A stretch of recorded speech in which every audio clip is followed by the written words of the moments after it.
رب زدنی علما۔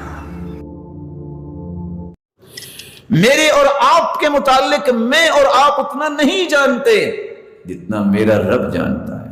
وہ زیادہ جانتا ہے کہ میری کیا ضرورت ہے، وہ زیادہ جانتا ہے کہ میں کیا کروں۔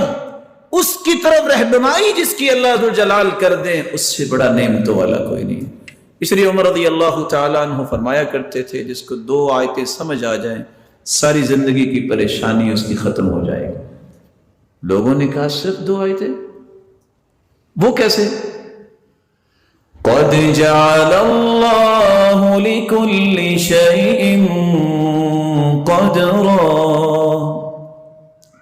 اللہ ذو جلال نے ہر چیز کا ایک اندازہ لگایا، اسے زیادہ نہیں آپ کو مل سکتا، اور اس کا ایک وقت مقرر کیا ہے، اس سے پہلے نہیں مل سکتا۔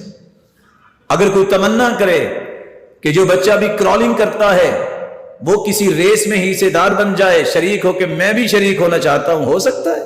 نہیں، اس کا ایک وقت ہے۔ جس کو الف با لکھنا نہیں آتی وہ کہے کہ میں بہترین جو ہے وہ اخباری رپورٹر بن جاؤ، نہیں بن سکتا، اس کا ایک وقت ہے۔ اللہ عز و جلال نے ایک وقت مقرر کیا، اس سے پہلے نہیں ملے گا، جتنا لکھا ہے اتنا ہی ملے گا، لیکن اس جتنے لکھے کو لینے کے لیے اللہ کی اطاعت یہ بہت ضروری ہے۔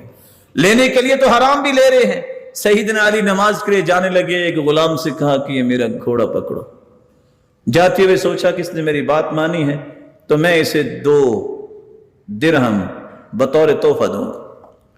وہ اندر چلے گئے، غلام نے کیا سوچا، وہ سامان اتارا اور جا کے بازار میں بیچ کے دوڑ گیا۔ باہر نکلے، گھوڑا اکیلا ہے، بازار گئے تو وہی سامان پڑا۔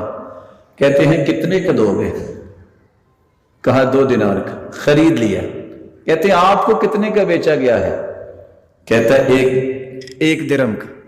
آ کے کہتے ہیں ساتھیوں سے دیکھو میں نے اس کو جو 2 درہم دینے تھے وہ حلال کے دینے تھے، اس کے لیے لینا جائز تھا، لیا بھی حرام ہے اور لیا بھی 1 درہم ہے۔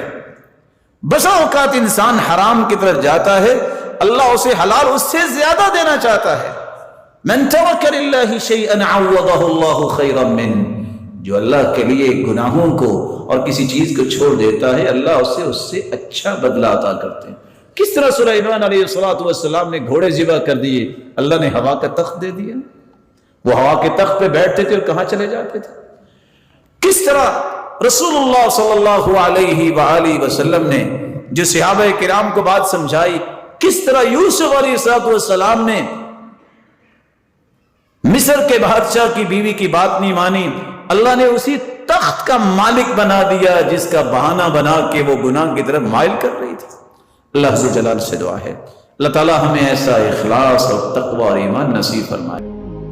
سبسکرائب کیجئے ہمارے چینل اور دبائیے بیل کا آئیکن تاکہ آپ کو ریگولر نوٹیفیکیشن اپڈیٹس مل سکے۔